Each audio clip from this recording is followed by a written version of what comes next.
Thea Challenger. Okay, I used to work for public radio, and you can tell from my glasses that I did.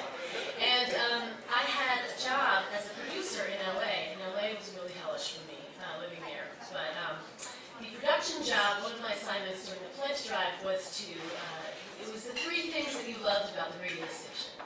And I had to go to celebrities and interview them about what their 3 things, their 2 things would be the favorite thing about LA. The last thing, they were forced to say that they loved the radio station, KCRW. So I got a chance to drive to celebrities' houses all over the city, and it was really weird. It was really intimidating and exciting, and when I get nervous, I talk a lot, and I make myself a little too present, and a lot of these people are like worried about their privacy. So that's the preface. The person that I was most nervous to interview was Will Ferrell, and I don't know why. I have a mad crush on him. I don't know if it's because his eyes are really close together or it's just really funny. But my job was to go and get basically 1 sentence from Will Ferrell. And the day that I drove to the interview, I was late. It's LA, so there's traffic, and I have this recording equipment that I'm not that familiar with. And I just remember the nerves in me, it's really hard to explain. I couldn't actually figure out which cord plugged into which thing. So I was struggling in the car outside of the house where Will Ferrell was, just trying to figure out how to get my recording equipment together so it would work. I stumble up to the place where he is, and I realize I'm about to piss myself. I'm so nervous. I can't figure out how to introduce myself. I can't figure out my equipment. I can't figure out anything. And then the door opens, and there he is. He's really tall, and he's really cute, and he's incredibly friendly to me.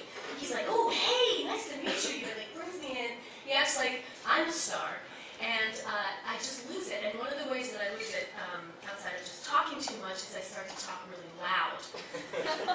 So I just started shouting at him, basically. And I was like, "Hey, I'm Thea Challenger from KCRW," and I just like blasted all of my energy at him, and he basically was like backing up as I was walking towards him. He was backing up. He was like, "Hey, just relax, relax." And he could sense that that I needed to just like sit down and shut up and breathe. So he actually like led me upstairs. There's a bunch of guys in the room. I have no idea who they were. They're probably really important, you know, Asian people. Who knows?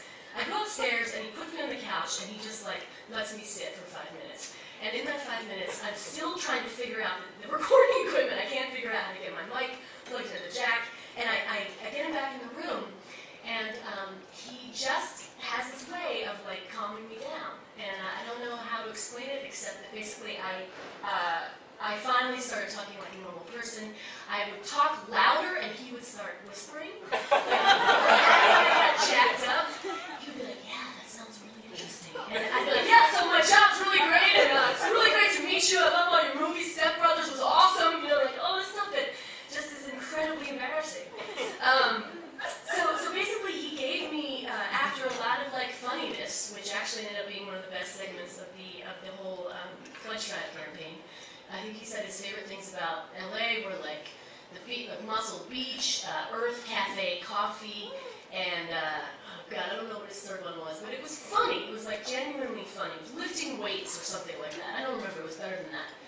Anyway, it was maybe the whole thing was probably 10 minutes, and then he realizes that I'm still really nervous. I'm actually like shaking like this, and so he's like, I'm gonna be a second. You wait here, and you know, I just have to go to the